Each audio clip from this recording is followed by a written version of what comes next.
ஏன் நம்ம கொஞ்சம் சீக்கிரம் வேலையை முடிப்போம். ஏய் விஜி, அந்த மீனை எடுத்துட்டு வா. நல்ல தண்ணியில கழுவிட்டு போடணும்னு சொல்லி இருக்கிறான். சரிங்க, இதோ எடுத்துட்டு வரேன். இந்தாங்கங்க நீங்க கேட்ட மீன்.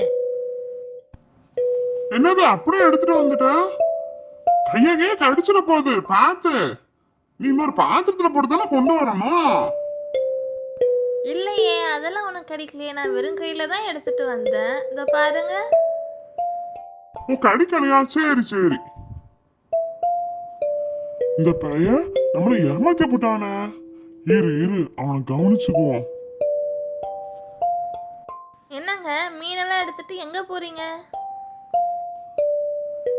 இல்ல இல்ல, நான் வேற மீன் வாங்க போறேன். இவருக்கு வேற வேலை இல்லை. ஒன்று வாங்க வேண்டியது, அதுக்கப்புறம் அதை மாற்ற வேண்டியது, திரும்ப வாங்க வேண்டியது. இதே இவருக்கு வேலையாக போச்சு.